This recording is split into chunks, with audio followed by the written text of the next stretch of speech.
Welcome back to another episode of Digital Voices with Bo Tiffany. We talk about what's on our hearts, what's on our minds, and I get the pleasure of interviewing amazing guests. My guest today is Chris Warner. Chris began acting professionally over 2 decades ago in Austin, Texas. After some marked success in film, television, and commercials, Chris headed for the bright lights of Hollywood. Chris's last role was opposite Academy Award winner Kevin Spacey in The Life of David Gale. You might also recognize Chris opposite Tommy Lee Jones in the Academy Award-winning film No Country for Old Men, or with Benicio del Toro's Jackie Boy in the groundbreaking movie Frank Miller's Sin City. In addition to Chris's successful film roles, you might also recognize him from TV shows like Prison Break, Criminal Minds, Friday Night Lights, The Event, NCIS Los Angeles, Justified, and Shut Eye. As one of the most respected character actors of his generation, Chris has cemented himself as an edgy, intense artist who leaves nothing to chance when he appears on screen.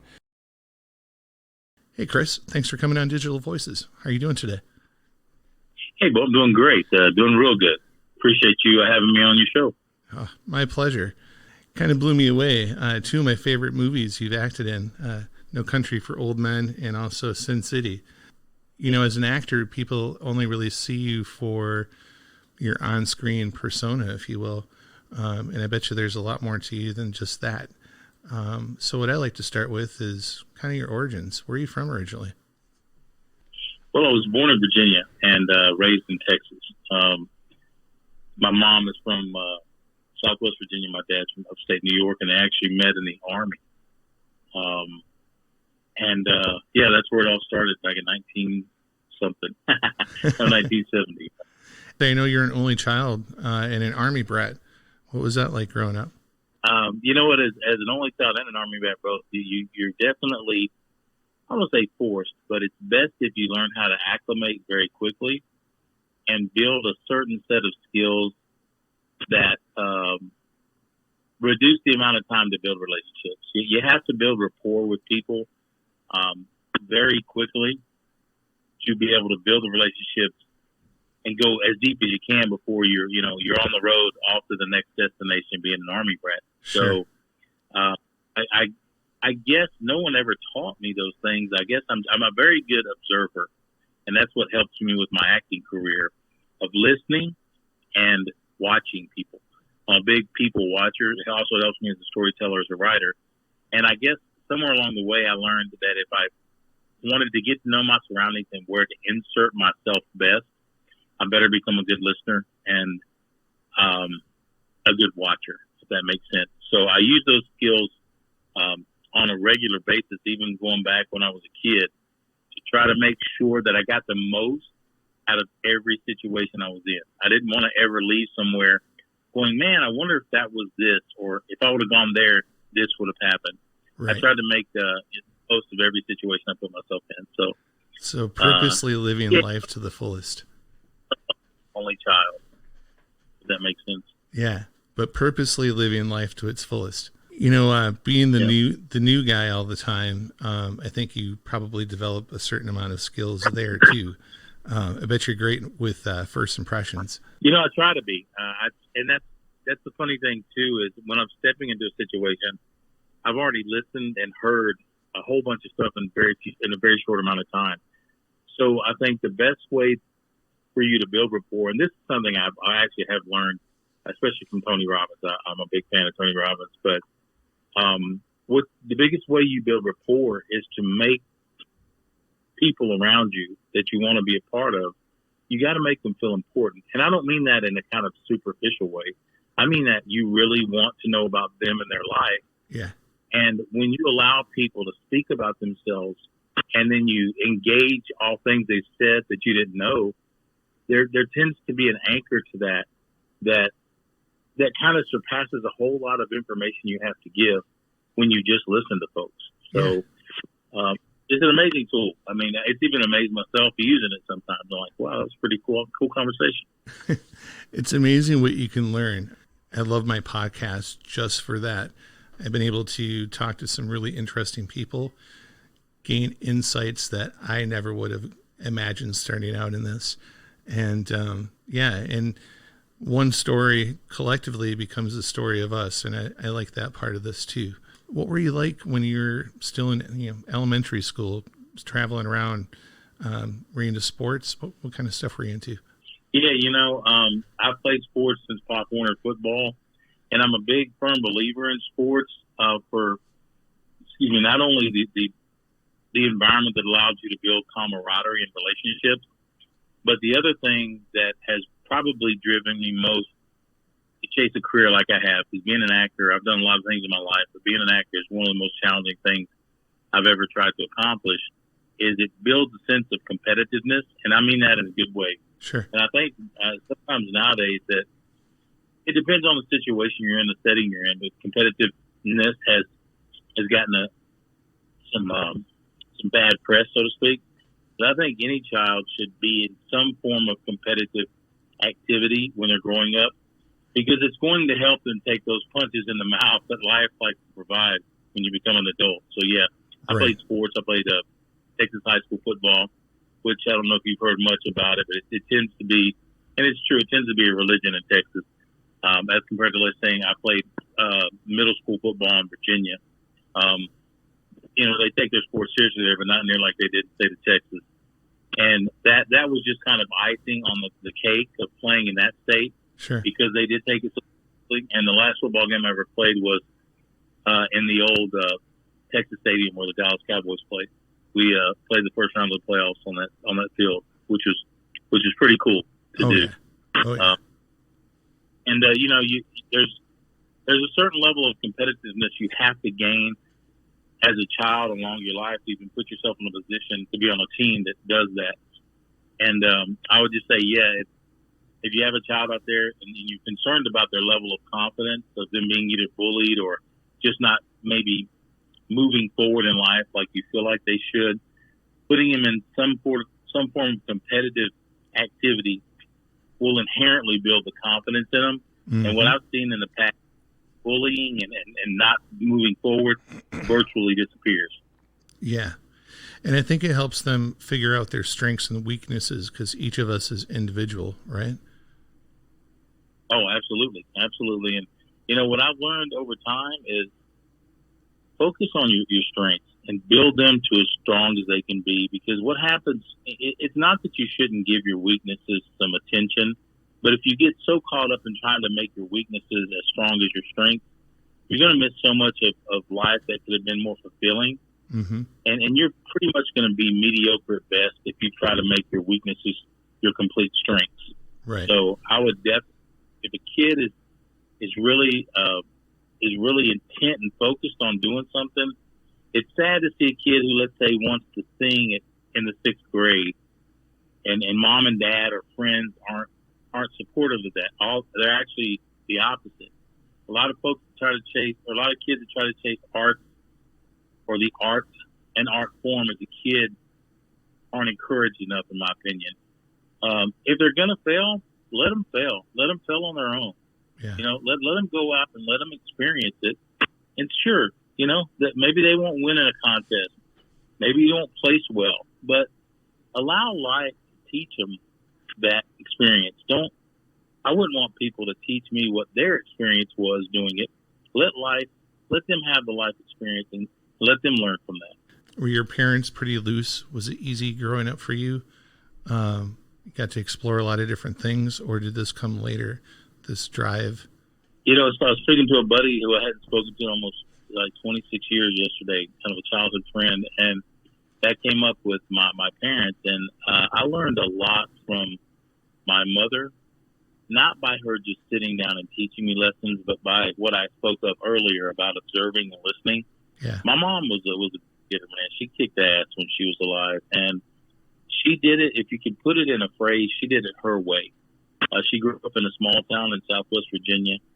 She ended up joining the military. She ended up paying her way through college with a GI Bill, with 2 degrees, and one in journalism and one in English. She was a high school teacher for 30 years. And she moved away from that small town and possibly getting trapped in that small town mentality. And, when she wanted to do something, I always observed her doing it, making a way for it to happen and doing it. And it wasn't necessarily about, like, I didn't have the money to do it. There could have been other obstacles.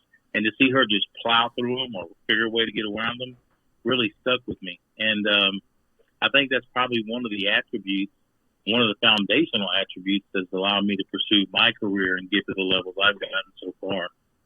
Well, that's a great role model. I think that's a great example. Living by example is the best teacher. How was your dad, if I can ask? Dad's good. He was a career military in the Army,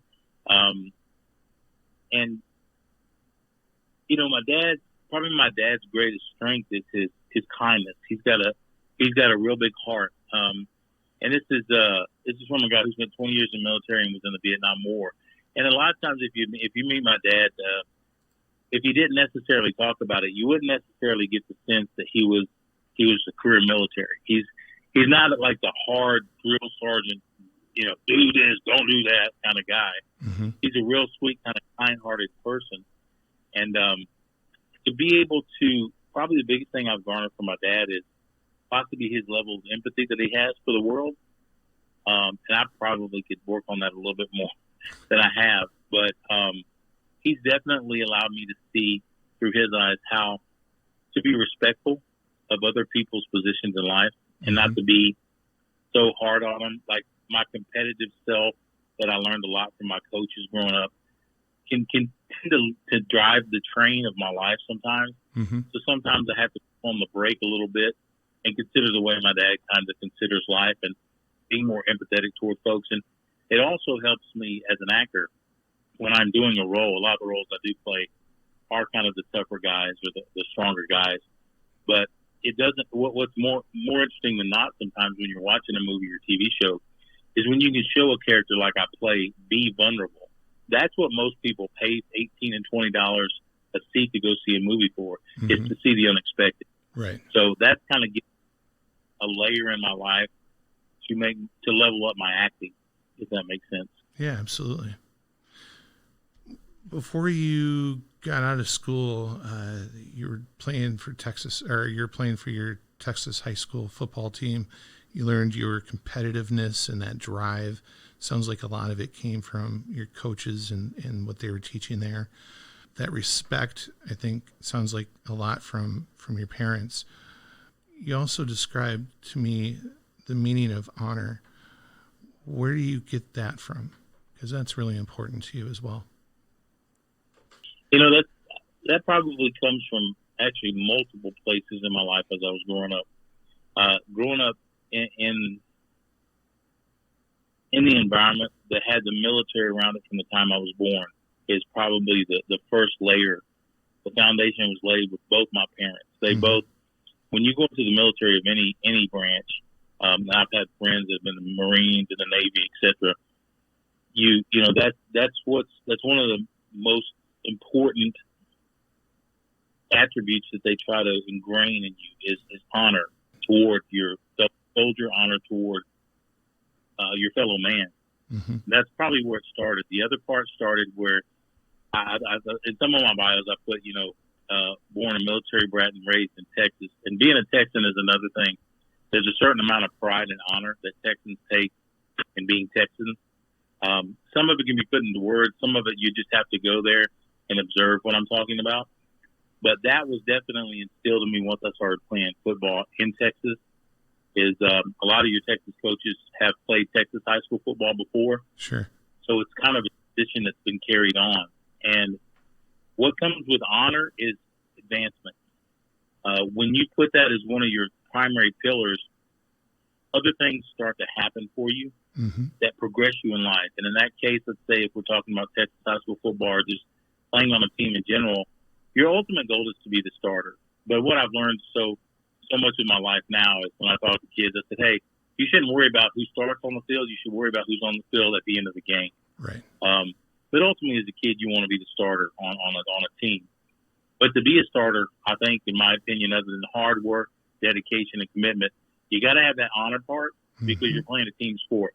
And if you can't honor your fellow teammate and your fellow competitors, you're probably going to be standing on the sidelines a lot. So, from the military as a kid, all the way up to playing Texas high school football, those are probably the two strongest elements that allowed me to draw from when it comes to having honor in my life.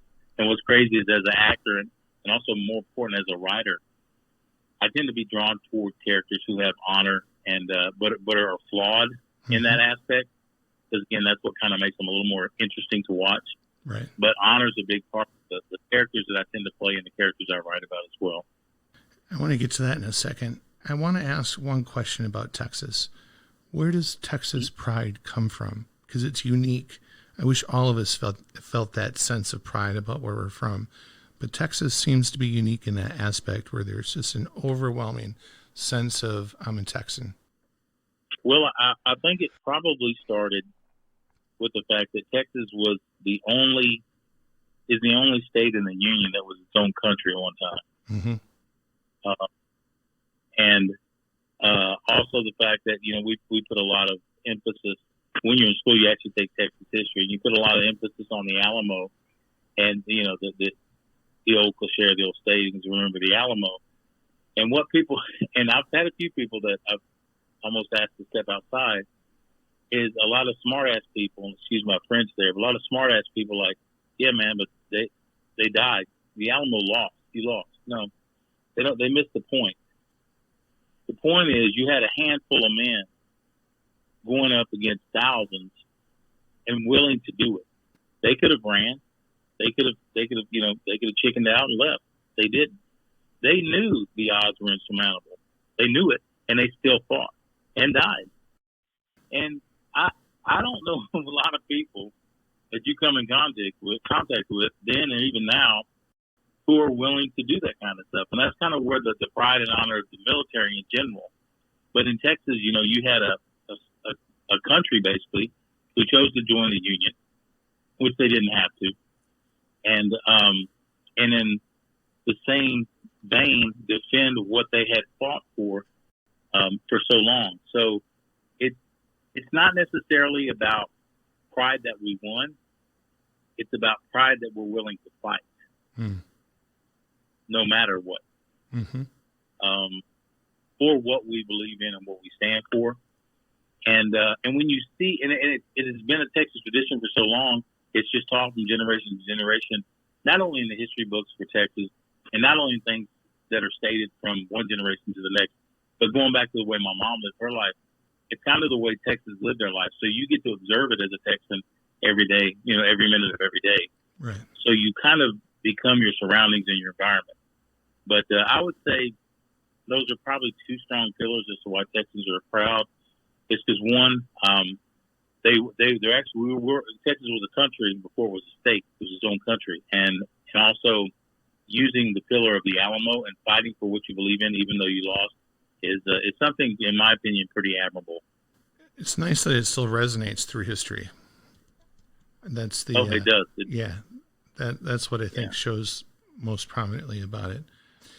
So jumping forward a little bit, did you serve after high school? I did not, actually. No. I went to college after high school, had a couple buddies join.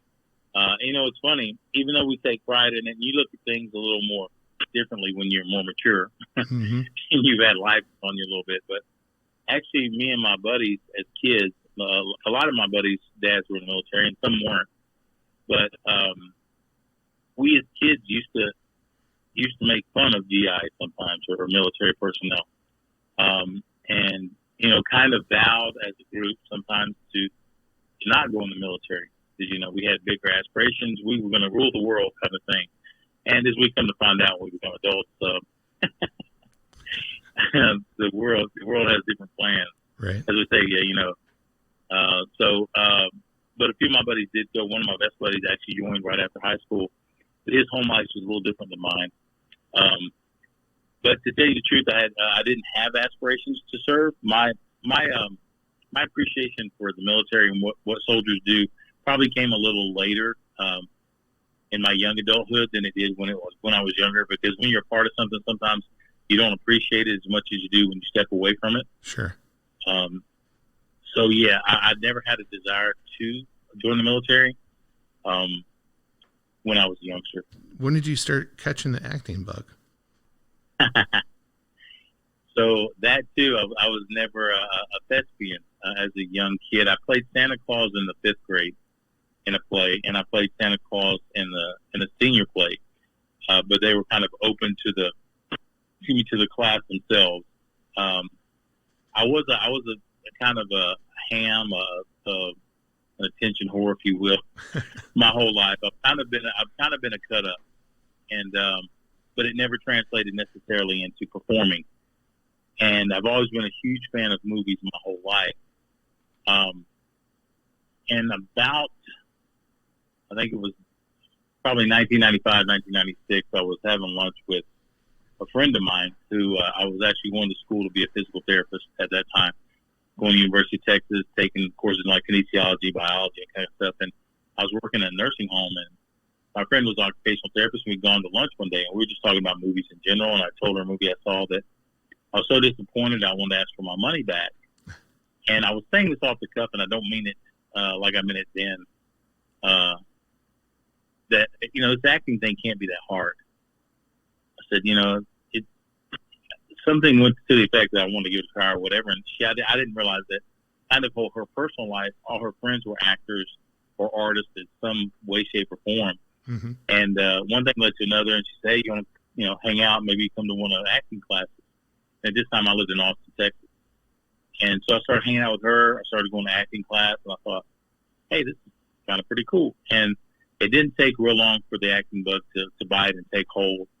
And probably within the first year I started engaging in that, I knew it was something that I wanted to pursue as a professional and for real, and to come out to Los Angeles and take it seriously, because it was the only thing I had done in my life up to that point to where time stood still for me. Mm-hmm. I never looked at the clock. I didn't worry about where I needed to be when I was doing it.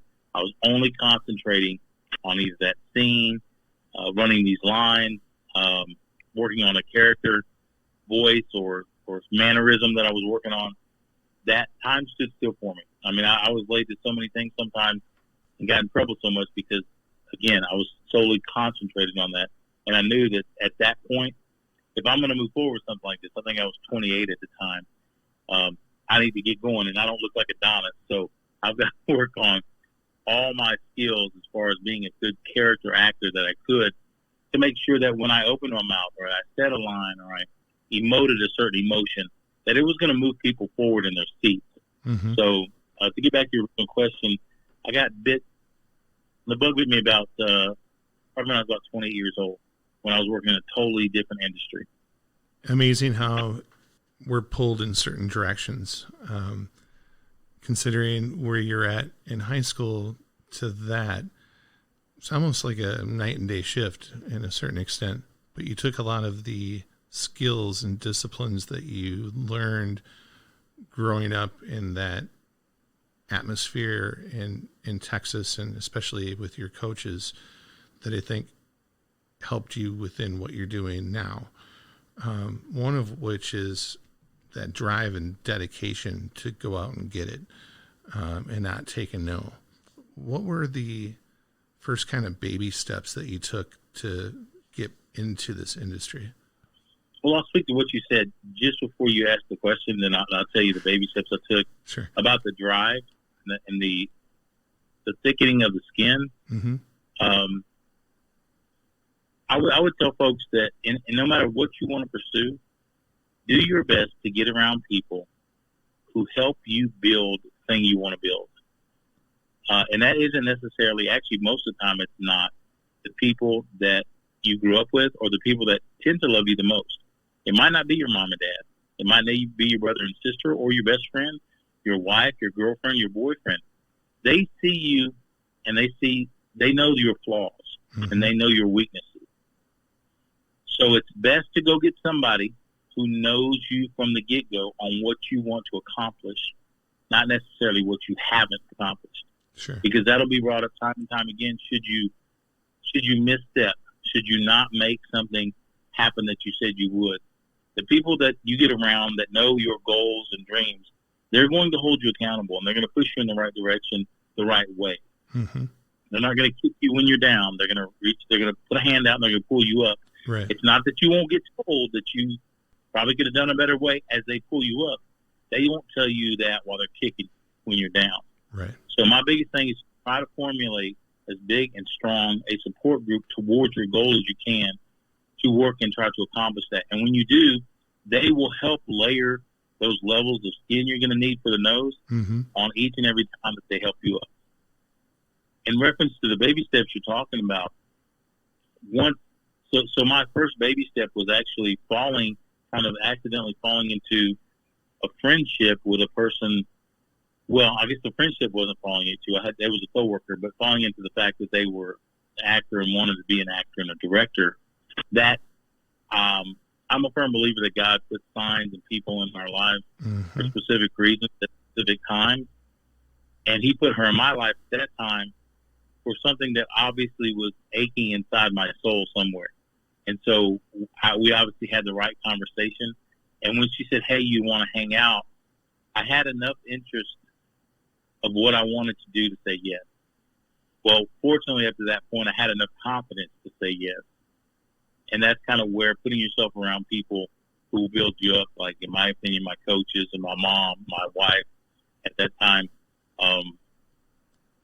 had believed in me enough to be whatever I was at that time. So that gave me the confidence, yes, to, "Hey, you want to hang out with my acting friends or get together this weekend?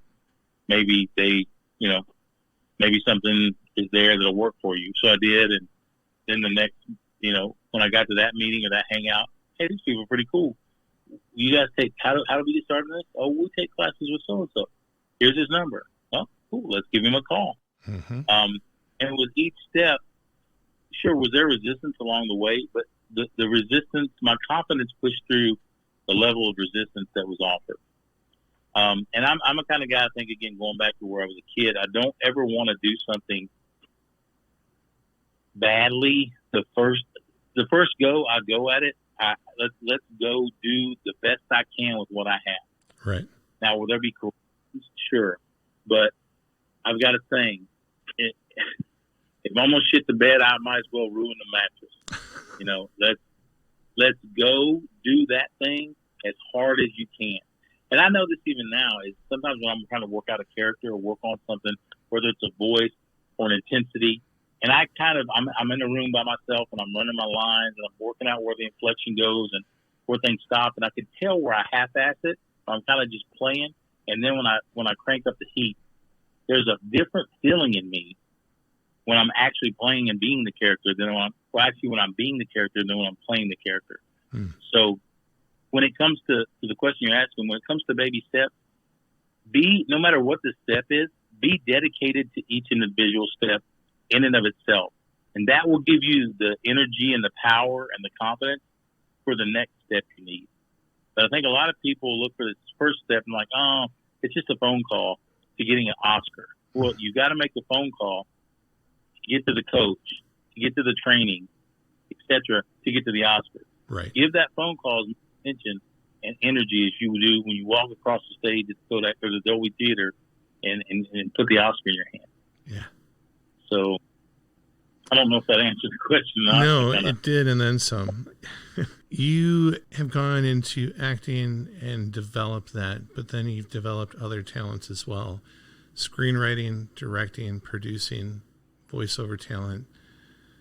You've kind of started branching out after you found your skills, I'm assuming. That didn't happen overnight. Can you describe that process a little bit? Absolutely.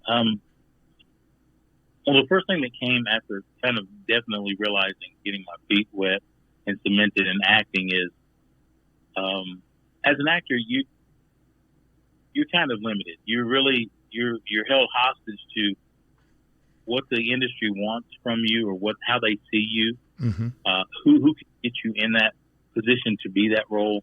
So really, you're just, for the most part, you're sitting at home waiting on a phone call for somebody who thinks you can play something. And one of the hardest things with acting is people don't realize you interview to interview. I mean, your headshot's an interview, but that's not a yes. A yes is you book the role. People don't understand that you got to send your headshot to you got to get an agent. So you got to send your headshot to your agent. And you get an agent. The agent's got to send the headshot to the casting director. The casting director has to send it to the director. And possibly, depending on what kind of project you're working on, to go to the producer. And that's all before you even meet them. Mm-hmm. So then you go in and you meet them in person, and you perform a role. And that's usually for the casting director. And they send it to the director, and then you make it a callback. And then you've got everybody in the room on a callback. And if you go into like a series regular for a TV show, then they have to test you with the other people that are going to be part of that show. So there's potential for a lot of no's and a lot of yeses along just one role before you're ever even the official yes. So as an actor, it can get a little disheartening just relying on that one avenue to become a creative. So it wasn't very long that I learned, hey, if I want to make this happen for me, I've got to put multiple lanes on the highway. I can't just go down one lane. It's going to take too long for me. I'm too ambitious. I got too much gumption in me. Diversify. So I started to write. Yeah, exactly. So I came up with a screenplay idea. I was just driving one day, and I went home, and I would not recommend this to anyone, but, try it if you want. I wrote my first full-length feature screenplay about 22 years ago on a Word document. They have screenwriting software now. First draft or final draft is what I use and what I've used shortly after that. But I sat down and I wrote my first feature screenplay. Other than reading Robert McKee's story, the book Story for Format, I had no formal training. I just knew I had a story in me. I wanted to write it the best way I could, and I read a book that told me how to format it. But being an actor, I kind of knew. I've read scripts before. I kind of know how things were laid out, and I sat down in front of my computer, and it was mostly overnight that I would stay up on the weekends and write this because it was the quietest time I had. And I wrote my first screenplay probably about 3 years after I became an actor. I also wrote some shorts along the way, short screenplays, and I had written and co-produced a short screenplay with the person who, the former coworker who had got me interested and connected to acting. We produced that shortly after I wrote my first screenplay. So in that case, I had produced something early on, and it was really out of necessity. And what I mean by that is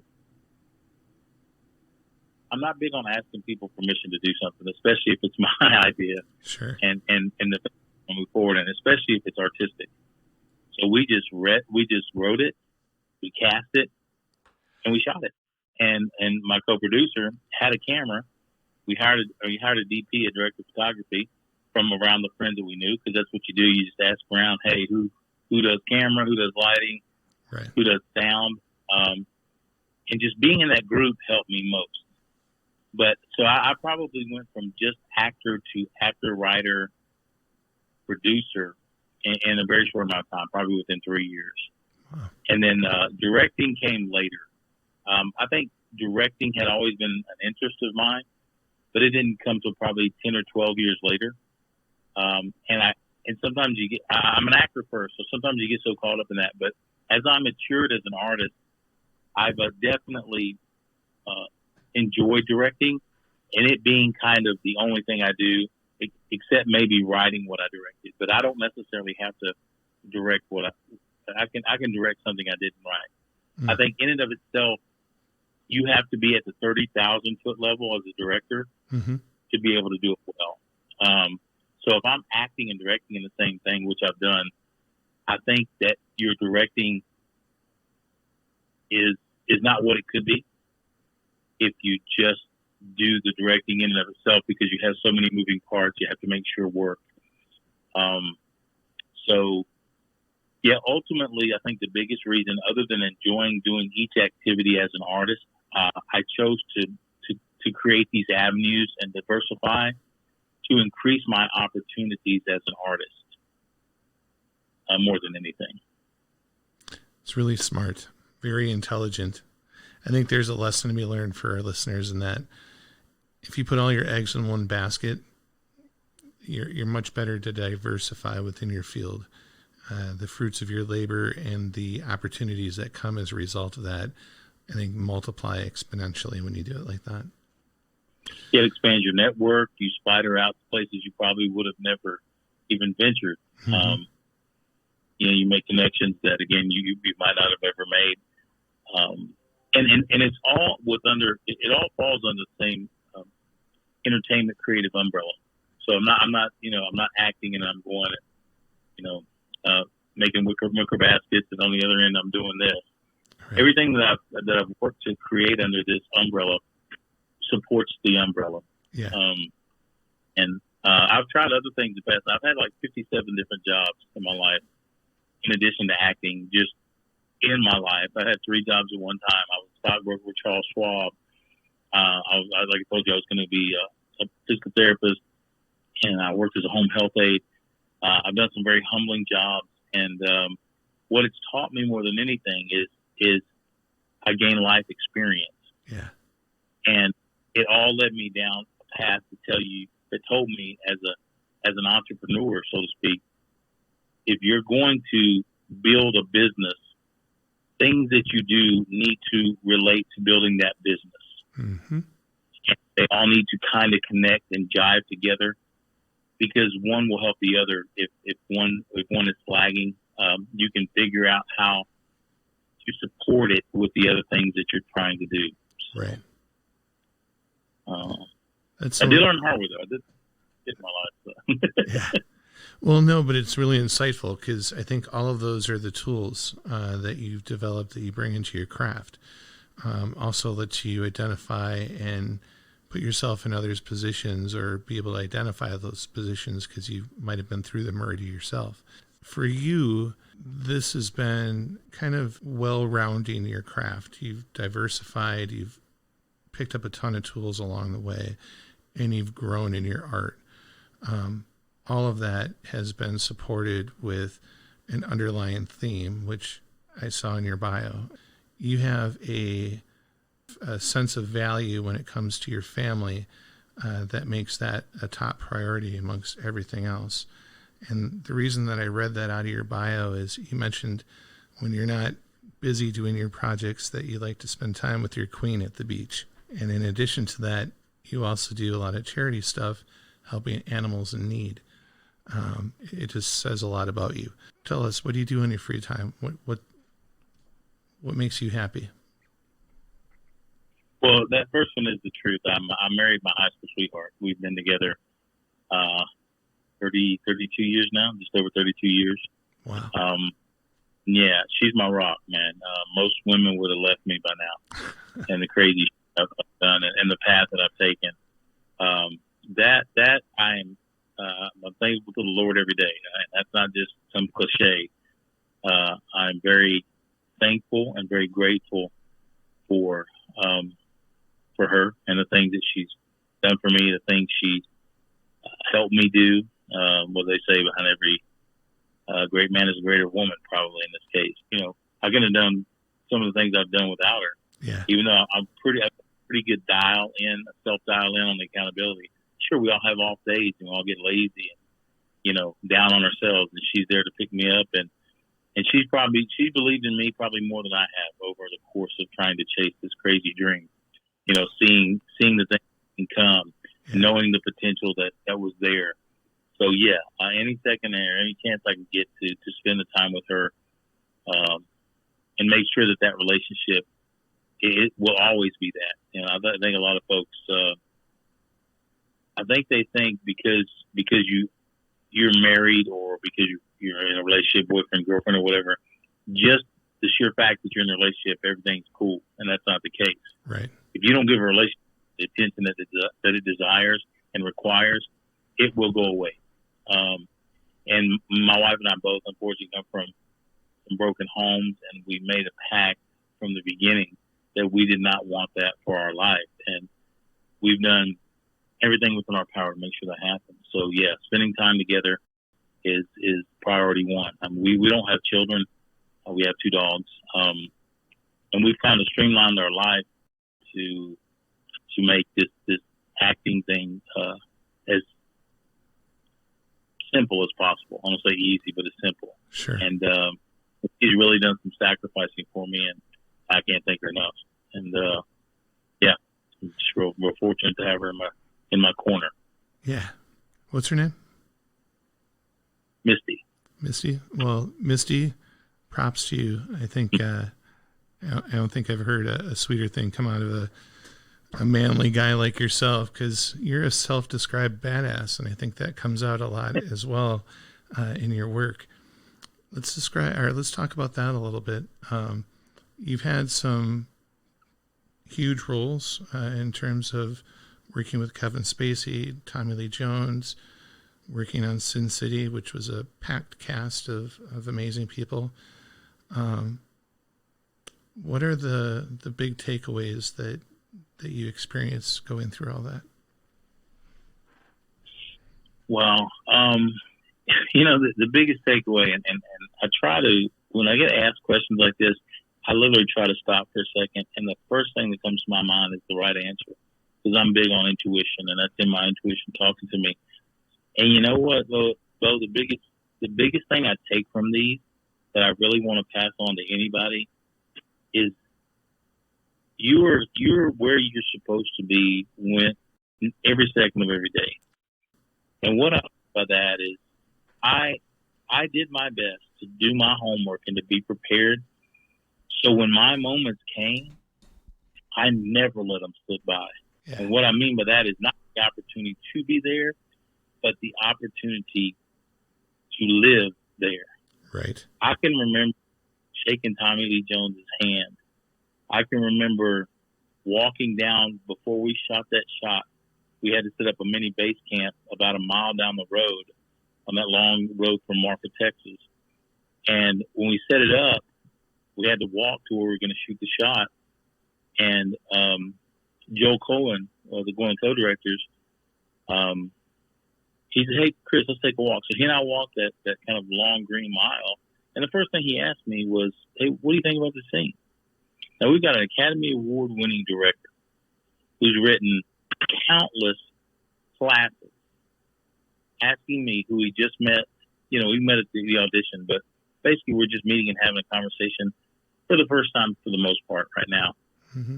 And he's asking me what I thought about this, what the backstory was, where we coming from, what's his character. As we walked that whole time, and not 1 second did I ever feel like he was saying it because he felt like he just needed to fill space. He was saying it because he was truly interested in what I had to say. But my point being about all this is not forgetting that moment, but most importantly, to give me the energy and the drive to continue to chase those moments, mm-hmm. is to realize that's exactly where I belong. And doing my best not to make that moment bigger than it needed to be. Right. Staying humble. Because if you do, it will consume you, and it will make your performance shit. Right. It will make your experience there shit. And you won't get the next opportunity, like, whatever it may be. Mm-hmm. I got a movie coming out February 12th with Nicolas Cage called Willy's Wonderland. If I would have jacked up that one on my own 10, 12 years down the road, 15 years, the opportunity to act opposite Nick Cage in a pretty big role would have never come along. Right. So I think what I take from those experiences is knowing that I did the work and that I've chosen the path I'm supposed to be on, and I'm supposed to be here. And not that I don't respect the experience, but I'm here. I'm part of this. I'm a brick in the wall. I'm not just watching the wall. Right. And what's so amazing about that, even now I speak about it right now, and it was 15 years ago, is I was part of something that became great. And because of that, I think I can make that bigger, stronger, faster, better the next time. And I really, if there was some way I could bottle that and give it to folks who don't have confidence in the fact that they can go and do whatever the fuck they want to do. And excuse my French, but I get real passionate about this. Mm-hmm. If people want to go do something, I would pray that they would do their best, however they can, to not only do it, but when they do it, make sure they stop and live in that moment. The saying is, stop and smell the roses. Stop and live in the moment. Yeah. Remember it. Was the wind blowing? What did it smell like? Yeah. How did you feel that? all that kind of stuff. And I'm speaking from a very artistic viewpoint right now, but it doesn't matter. I mean, when you sit down and take the LSAT, remember that. How many hours you studied to just be in this test? Mm-hmm. But you're here. You paid your fee. You made it. What about when you pass it? What about when you get accepted to the bar or whatever it is, whatever you used to do? Be in the moment. Don't let it pass you. And don't you pass it up. Because there's going to be a time when life's low. You're going to need to pull some things out of your pocket that you leaned against in the past that made you feel good. And they'll help you get through. Right. It will. So I'm sorry to get a little artistic and passionate there, but I don't know if that made sense or not. It made absolute sense. I hear you talk about the path a lot. I am not religious, but I am spiritual. And for me, I feel like the path is predetermined to a certain extent. And when you're not on it, it has a way of kicking you on it. Way that you thought things are going to turn out as you went towards that direction maybe turned out differently, but better. And I see that plan happen a lot in my guests. As you look back, do you see your path? But I kind of fall in the same group. I was raised Southern Baptist, but I don't consider myself religious. I am spiritual. I believe in a higher power and a God that created me. Mm-hmm. And I'm actually torn between these two. I've kind of gone back and forth my whole life, but probably right now is listen to my intuition, listen to my heart, my soul. I'm kind of torn. I don't necessarily believe I'm destined to do something because I'm a firm believer in being able to control where I go, what I do, and how I do it. Mm-hmm. But I do believe that we were put on the planet. We were put here as sentient beings to fulfill a purpose. And I took a course about 15 years ago called The Image Process. It's Sam Christensen, the best acting coach I've ever had. He passed away just a little over a year ago. But he completely transformed the way I look at my acting career and my life. The image process basically teaches people how the world perceives them. And then as an actor, what you do is you take that information and you use it in your marketing to give the world back or your fans back what they long for. So that can kind of perpetuate your career. But anybody can use this because we're all selling each other every day. So it helps you become a better salesperson, if that makes sense. So up to that point, I've probably been acting long enough to know that the world saw me as kind of a tough guy, a heavy, a cop, a badass, whatever you want to see. And I was probably 80% sure. After I took Sam's 4-day intensive, for the next 12 months, I booked 9 of 11 gigs. And some of those are No Country for Old Men, Harold and Kumar 2, the Prison Break TV show. Some of them were some big roles, some big commercials. And never had I stepped on a mark in an audition and felt 100% sure I was giving them exactly what they were seeing. So,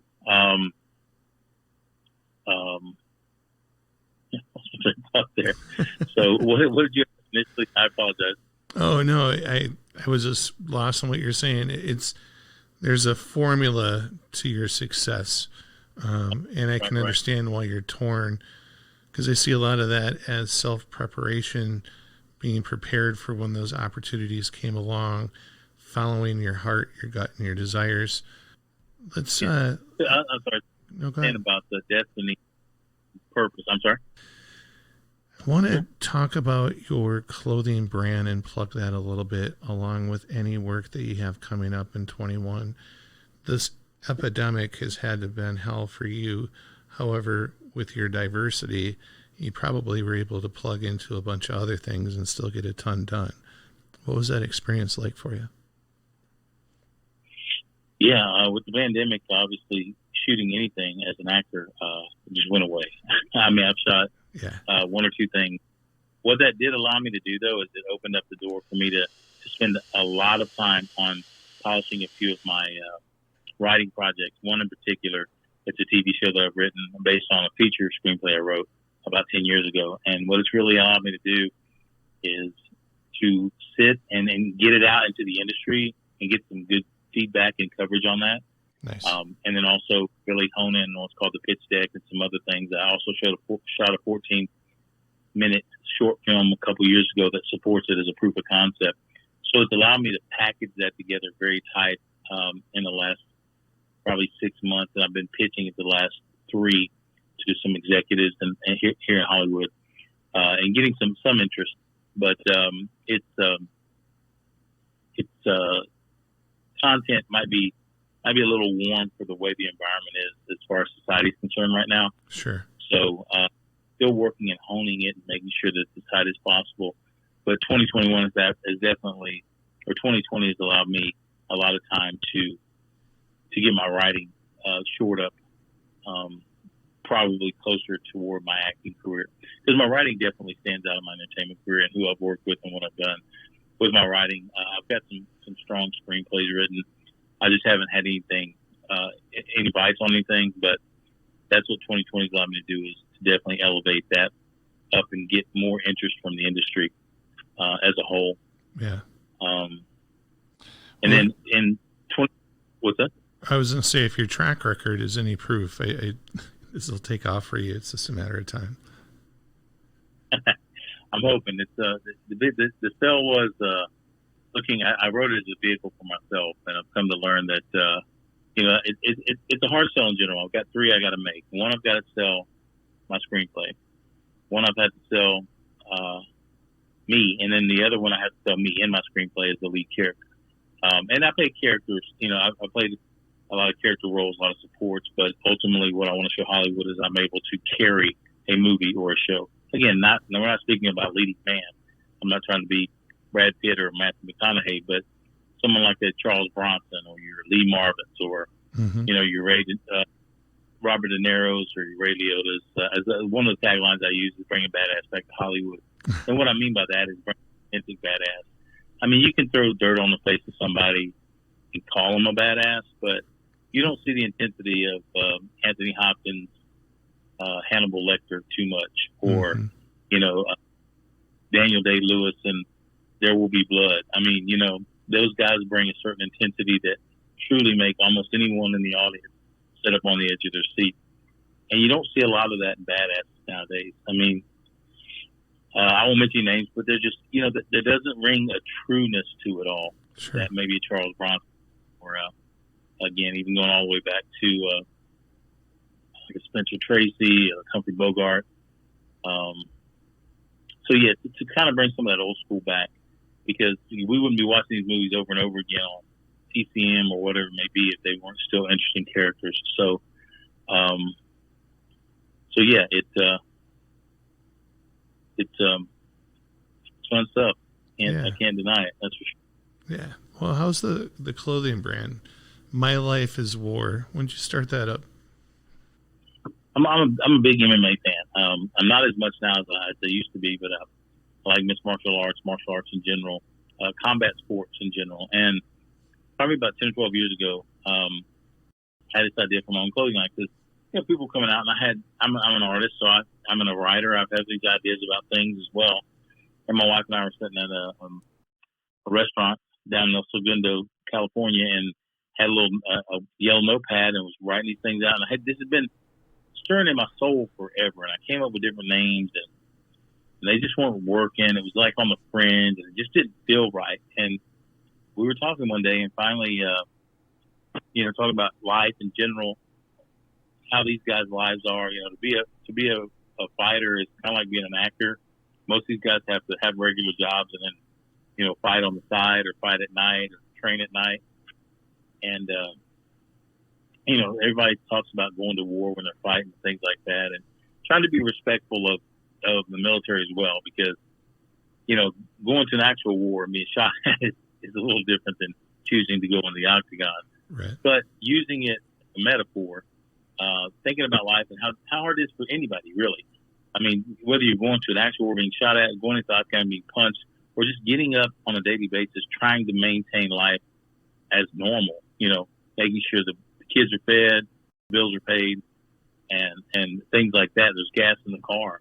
So everybody goes through their level of battle and war on a regular basis. Mm-hmm. And I wanted people to understand that there is some human camaraderie in that. A lot of times when things are hard for us, we think we're the only one that's ever gone through something like that, and that's just not true. As we know, there's too much life is going to live. Right. That's the case. But to know that there's a group of people out there that can relate and possibly lift you up, because I'm always big on the uplift. Like as a sports fan, I'm always cheering for my team. Very seldom, and I'm not saying I'm perfect, but very seldom do you see me putting the other team down. I'm always just lifting my team up. Right. So I'm always for the uplift. You know, how can we make things better? Let's acknowledge the problem, but let's actually give it only the time it needs, and then work on the solution. So that's kind of what the philosophy is here. It's, you know, to read a little bit here, it's to inspire humanity to trust its intuition, to embrace its primal instincts, and to bust ass every second of every day to maximize its potential. We live to survive so we can fight to succeed. And I think that, you know, everybody, from the moment the alarm clock goes off to the time they lay their head down, has had to swing at life at least once that day. And if they know that there's some kind of community or some kind of group that has that same feeling but responds in a different way, maybe it makes the world a little better place. You know, Absolutely. Maybe it's my little contribution to the world that helped it while I was here. So going back to what you were talking about earlier, just to tag it on there about destiny or purpose.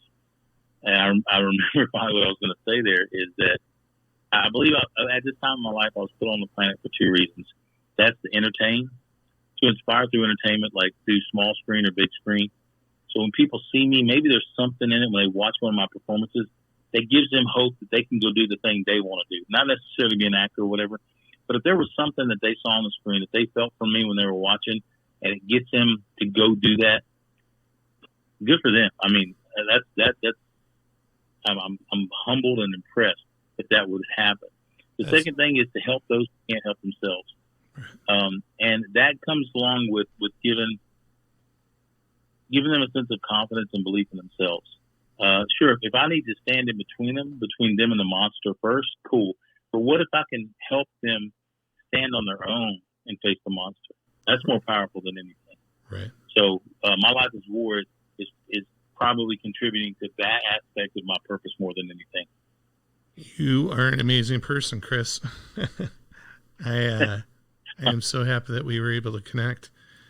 Anything that you want to share before we wrap this up? I think I mentioned earlier about any project coming out. Willy's Wonderland is a horror film that I shot with Nicolas Cage back about a year ago, and it was supposed to come out on Halloween, but of course because of COVID, so it's actually due to launch on December 12th on demand. You can catch it. I'll be putting it up on some of my socials as time goes on as we get closer. So if anybody wants to check that out, you can usually find me at thechriswarner.com, and all my socials are on that website. But yeah, other than the film coming out and trying to pitch the TV show, or pitching the TV show as I go, I would just encourage people listening to, if you've got that thing burning inside of you, you know you can't deny. You had it in you forever. You lose sleep over it. You daydream at work about it. You waste hours on end researching it. Take the first step. Just take the first step and see what happens. Don't worry about the future so much so down the road. Take the first step. Make the first call. You're writing a book, write the first word. And see what happens. Then take the next step if it's something you feel like you want to move forward on. If you don't move forward, if you take steps and you get somewhere, you're like, nah, that's not what I thought it was. Cool. You were going to live that life anyway. But move toward that. Right. And I'll leave you with this. I think three kinds of people in the world. Those who watch the fire, those who walk through the fire, and those who become the fire. And for me, for you, I'd say become the fire. I like that, Chris. You know, I would be honored if you'd have another talk with me in maybe a year or two, catch up, see what things are going on for you, how things have changed, maybe new developments. really enjoyed the insight and the time that you spent with me. I hope the feeling's mutual.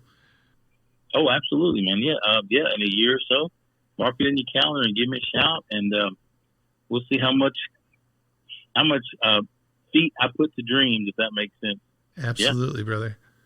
I'm rooting for you. I see great things for you. Thanks for spending today with me, and I wish the best out of 2021 for you, bud. Thanks, Bo. You too, and take care. Yeah, you can too. ask. All right. Take care. Bye now.